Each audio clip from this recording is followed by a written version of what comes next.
जय श्री राम मेरे प्यारे बहन भाइयों, मैं आ गई आपको सुनाने के लिए रामायण का बालकांड लेके, जिसमें के अर्थ सहित मैं आप सबको सुना रही हूँ। बालकांड में क्या क्या घटना होगी ये मैं कुछ बता चुकी हूँ 2 भागों में। अब ये तीसरे भाग में बता रही हूँ और आगे क्या घटना होगी। सप्त ऋषियों की परीक्षा में पार्वती जी का महत्व, कामदेव का देव कार्य के लिए जाना और भस्म होना, रति को वरदान, देवताओं का शिव जी से ब्याह के लिए प्रार्थना करना। अब चले अपनी चौपाइयों की तरफ।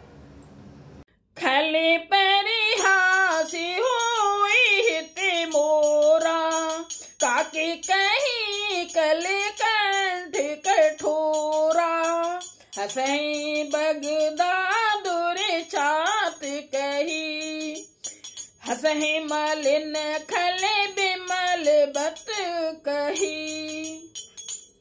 किंतु दुष्टों के हंसने से मेरा हित ही होगा। जो बुरे लोग हंसेंगे कथा पर तो उससे मेरा हित ही होगा, मतलब यानी कि अच्छा होगा। ये बोल रहे हैं तुलसीदास जी। मधुर कंठ वाली कोयल को कोय तो कठोर ही कहा जाता है। जैसे बगुले हंस को और मेंढक पपीहे को हंसते हैं, वैसे ही मलिन मन वाले दुष्ट निर्बल वाणी को हंसते हैं। बहुत ध्यान से सुनिए, बहुत अच्छा है। अर्थ को सुनकर अपने जीवन में उतारने की जरूरत है, बस जीवन सुधर जाएगा। कभी तेरा से के नाम पदने हूँ, तिन कहीं सुख देहा से रस एहू, भाषा भनित भोर मति मोरी, हंसबे जोग हंसे नहीं खोरी। जो ना तो कविता के रसिक हैं और ना जिनका श्री रामचंद्र जी के चरणों में प्रेम है, उनके लिए भी यह कविता सुखद हास्य रस का काम देगी। प्रथम तो यह भाषा की रचना है।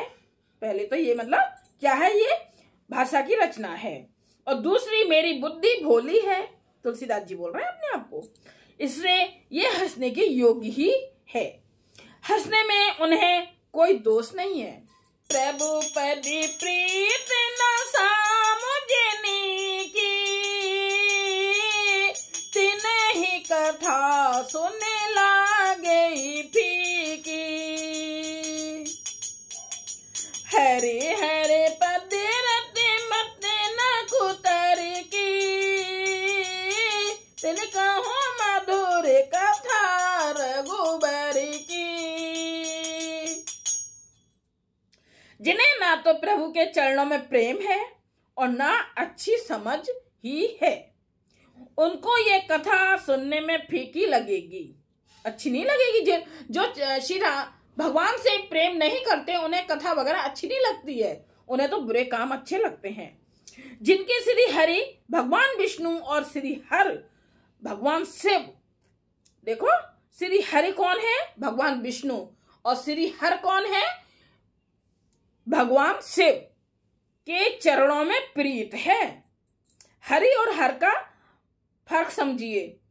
हरि है विष्णु भगवान और हर है शिव जी के चरणों में प्रीत है। और जिनकी बुद्धि कुतर्क करने वाली नहीं है, श्री हर और हर में भेद की या ऊंच नीच कल्पना नहीं करते, उन्हें श्री रघुनाथ जी की यह कथा कैसी लगेगी, बहुत मीठी लगेगी, बहुत प्यारी कथा लगेगी। राम भगति भूषित जिय जानी, सुने ही सुजन सराहि सुवानी, कबे ना हो नहीं बचन प्रवीणु, सकल कला सब विद्याहीनु।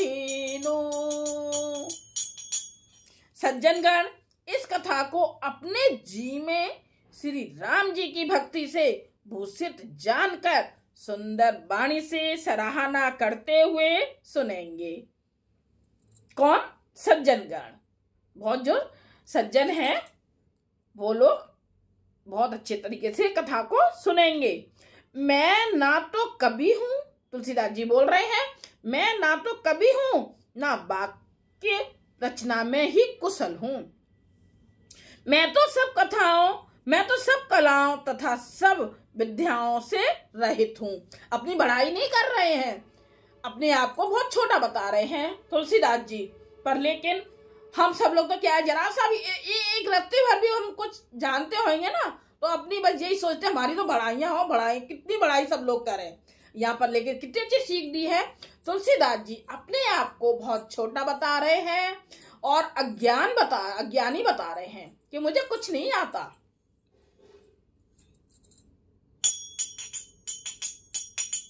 आखिर अर्थ अलंकृत नाना, छंद प्रबंध अनेक विधाना, भाव भेद से भेद अपारा, कवित दोष गुण विविध प्रकारा।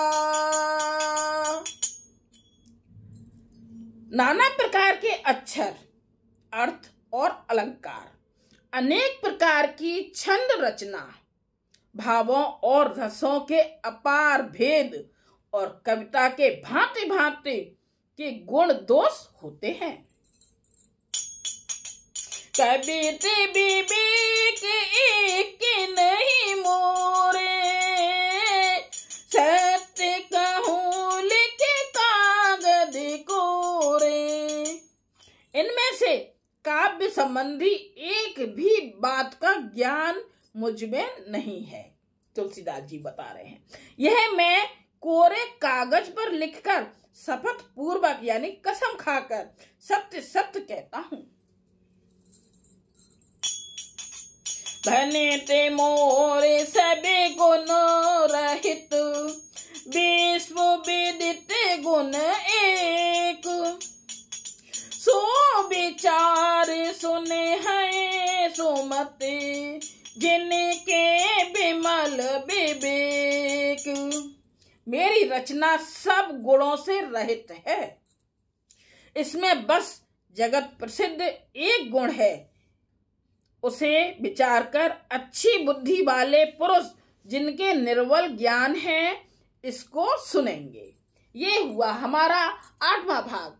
जय सिया राम। लाइक कीजिएगा, कमेंट्स कीजिएगा और सब्सक्राइब कीजिएगा। ये सब करने से श्री राम जी बहुत कृपा करेंगे जब सुनेंगे, और आप लाइक करोगे, कमेंट करेंगे तो राम जी तो कृपा करेंगे ना। इसलिए कृपा कर, राम जी की कृपा पाइए और लाइक कमेंट्स कीजिए। जय सिया राम।